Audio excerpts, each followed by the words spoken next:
নমস্কার বন্ধুরা, মালয়েশিয়ায় বাঙালিয়ানায় প্রত্যেক দিনের মতন আজও একবার স্বাগত জানিয়ে আজ অনুষ্ঠান বাড়ির মতন চানা পনির কিভাবে বানাবেন বা কী কী মশলা দিয়ে চানা পনির রান্না করলে একেবারেই অনুষ্ঠান বাড়ির মতন তৈরি হবে সেটাই দেখাবো। তার জন্য এখানে আমি 200 গ্রাম পরিমাণ কাবলি ছোলা আগের দিন রাত্রিবেলা ভিজিয়ে রেখেছিলাম। এবার সম্পূর্ণ চানাটাকে প্রেসার কুকারে দিয়ে দিলাম। যেই পরিমাণ চানা ছিল তার থেকে সেই বাটি মেপেই জল দিয়ে দিলাম। এবার দিচ্ছি 1 চামচ পরিমাণে লবণ। এবার এই কাবলি ছোলাটাকে প্রেসার কুকারের ঢাকনা আটকে 4 থেকে 5টা সিটি দিয়ে নেব।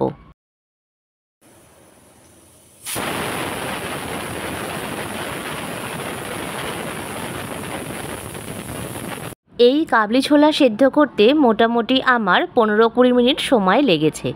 ঢাকনা তোলার পরে দেখুন চানাগুলি কিন্তু সম্পূর্ণ গোটা আছে, কিন্তু হাত দিয়ে ধরলে এই ছোলাগুলি একটা একটা করে কিন্তু ভেঙে যাবে। দেখুন আপনাদের দেখাচ্ছি, দেখতে সম্পূর্ণই গোটা, কিন্তু এটা যখনই আমি হাত দিয়ে ধরবো তখনই কিন্তু একেবারেই ম্যাশড হয়ে যাচ্ছে। ঠিক এই রকমভাবে কাবলি ছোলাগুলোকে সম্পূর্ণ সেদ্ধ করে নিতে হবে। এবার সাইডে সরিয়ে রেখে আমি এখানে 200 গ্রাম পরিমাণ পনির ছোট ছোট টুকরো করে কেটে নিয়েছি। এইবারে এর সঙ্গে সামঞ্জস্য রেখেই একটা আলুকেও একেবারেই ছোট টুকরো করে কেটে নিয়েছি। যদি আপনারা আলু না দিতে চান সেটা কিন্তু স্কিপও করতে পারেন। কড়াইতে সাদা তেল গরম করতে বসিয়ে দিতে হবে। এখানে তেলটা একটু বেশি দিয়েছি যেহেতু অনুষ্ঠান বাড়ির মতন করব, সেই জন্য। চাইলে আপনারা কম তেল মশলা ব্যবহার করেও রান্নাটি করে নিতে পারেন। এবার তেলটা গরম হয়ে গেলে পনিরগুলো দিয়ে সামান্য পরিমাণ হলুদ আর সামান্য পরিমাণ লবণ দিয়ে পনিরটাকে বেশ লাল লাল করে ভেজে নিতে হবে। আজকে যারা আমার চ্যানেলে প্রথম ভিজিট করছেন তাদেরকে অসংখ্য ধন্যবাদ এবং চ্যানেলটিকে সাবস্ক্রাইব করে পাশে থাকার অনুরোধ রইল। দেখুন পনিরটা ভাজতে ভাজতে এক পিঠ লালচে হয়ে গেছে, তাই উল্টে দিয়ে ঠিক এই রকম ধরনের কালার আসলে পরে পনিরটাকে এবার একে একে আমরা তুলে নেব। পুরনো বন্ধুদের জানাই আমার তরফ থেকে অনেক অনেক ভালোবাসা আমাকে এতটা সাপোর্ট করে এগিয়ে নিয়ে যাওয়ার জন্য। পনিরগুলো তুলে নেওয়া হয়ে গেলে যে আলুটা কেটে রেখেছিলাম সেটা দিয়ে দিতে হবে। আলুর মধ্যে আর কিন্তু আমরা নুন বা হলুদ কোনোটাই ব্যবহার করব না। তেলে যেটুকু নুন বা হলুদ থাকবে সেটা দিয়েই কিন্তু আলুটাকে আমরা হালকা লালচে করে ভেজে নেব। এখানে আলাদা করে লবণ ব্যবহার করলে আলুটা কিন্তু নরম হয়ে যাওয়ার সম্ভাবনা থাকে, তাই আলাদা করে নুন বা হলুদ কোনোটাই আমরা ব্যবহার করব না। আলুটা দেখুন সুন্দর ভাজা হয়ে গেছে। এবার একটা একটা করে আলুগুলোকে আমরা তুলে নেব। আলু এবং পনির সম্পূর্ণ ভাজা হয়ে গেছে। দেখুন সুন্দর লালচে রং ধরেছে। কড়াইতে যে পরিমাণ তেল ছিল তার মধ্যেই 1/2 চামচ পরিমাণে জোয়ান হাতে ভালো করে ঘষে দিচ্ছি, এতে জোয়ানের গন্ধটা ইনক্রিজ হয়। আর দিচ্ছি 1/2 চামচ পরিমাণে জিরে, একটা শুকনো লঙ্কা, একটা দারচিনি স্টিক, 2টো এলাচ আর 3টে লবঙ্গ। এবার ফোড়নটাকে ভালো করে নাড়াচাড়া করে ভেজে নেব এবং লঙ্কাটা যাতে সুন্দর ভাজা হয় সেটা অবশ্যই খেয়াল করবেন। এবারে দিচ্ছি একটা মিডিয়াম সাইজের কুচনো পেঁয়াজ।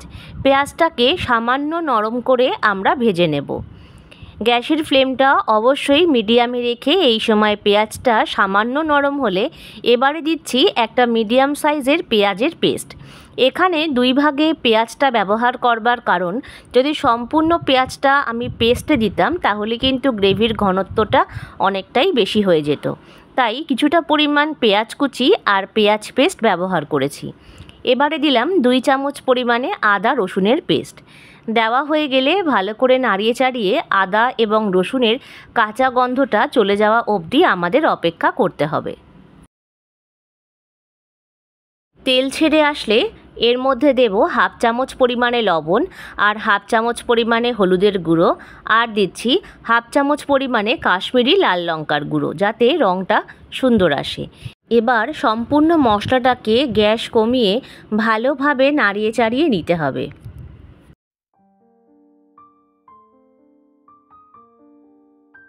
কালারটা চেঞ্জ হতে শুরু করলে এবার এর মধ্যে একটা বড় সাইজের টমেটো পেস্ট করে দিয়ে দিলাম। এবার টমেটো পেস্ট দিয়ে আরও একবার নাড়িয়ে চাড়িয়ে নিচ্ছি। আর টমেটোর থেকে যে জলটা রিলিজ করবে সেটা কমে আসা অবধি আমাদের অপেক্ষা করতে হবে। 2-3 মিনিটের মধ্যেই দেখবেন টমেটোর জলটা একেবারে শুকিয়ে এসছে এবং তেল ছাড়া শুরু হয়ে গেছে। সেই সময় এর মধ্যে বেশ কিছু মশলা দেব। দিচ্ছি 1.5 চামচ পরিমাণে ধনের গুঁড়ো আর দিচ্ছি 1/2 চামচ পরিমাণে লাল লঙ্কার গুঁড়ো।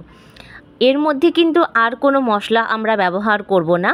সামান্য জল দিয়ে এবার মশলাটাকে ভালো করে কষিয়ে নেব যাতে তলায় না ধরে যায়। দেখুন আস্তে আস্তে কিন্তু রঙটা একদম চেঞ্জ হতে শুরু করবে আর তেল ছাড়তে শুরু করলে এবার এর মধ্যে আগের থেকে 4 চামচ পরিমাণে টক দই ফেটিয়ে রেখেছিলাম সেটা দিয়ে দিলাম। টক দই দেওয়াতে কিন্তু এর একটা আলাদা টেস্ট চলেই আসে। এবার ভালোভাবে দইটা দিয়ে কিন্তু মশলাটার সঙ্গে ভালো করে মিশিয়ে নাড়াচাড়া করে নিতে হবে এবং 2 থেকে 3 মিনিট অবধি আমাদের অপেক্ষা করতে হবে। টক দই দেওয়ার পরে অনেকটা পরিমাণ জল বেরিয়ে আসে, তাই জলটা কমে যাওয়া অবধি অপেক্ষা করতে হবে।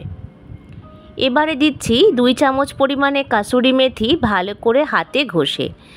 ভালো করে কাসুরি মেথিটা একটু ঘষে দিলে এর সুন্দর গন্ধ বের হয় আর এই কষানোর সময় কাসুরি মেথিটা ব্যবহার করলে একটা আলাদাই টেস্ট আসে। দেখুন সুন্দর তেল ছেড়ে গেছে, তাই এবারে কাবলি ছোলাগুলি দিয়ে দিলাম। ছোলাগুলি দেওয়া হয়ে গেলে ভালোভাবে নাড়িয়ে চাড়িয়ে ফুটিয়ে নিতে হবে। ছোলা দিয়ে ভালোভাবে ফুটে আসলে পরে এবার আগের থেকে ভেজে রাখা পনির এবং আলুটা আমরা দিয়ে দেব।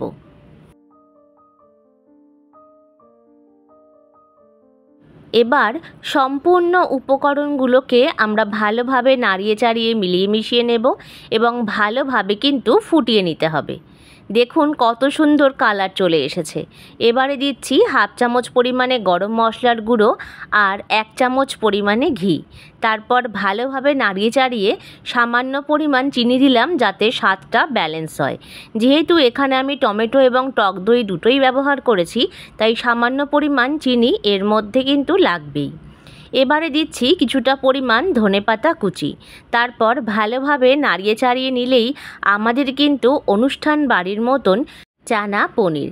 একবার অন্তত আমার মতন প্রসেসে বাড়িতে বানিয়ে জানাবেন কেমন লাগলো। রেসিপিটা কিন্তু নান, কুলচা কিংবা রুটি, পরোটা, লুচি সব কিছুর সঙ্গেই দুর্দান্ত লাগবে। অনুষ্ঠান বাড়ির মতন এই রকম চানা পনির কে কে বাড়িতে বানিয়ে থাকেন সেটাও কিন্তু জানাতে ভুলবেন না।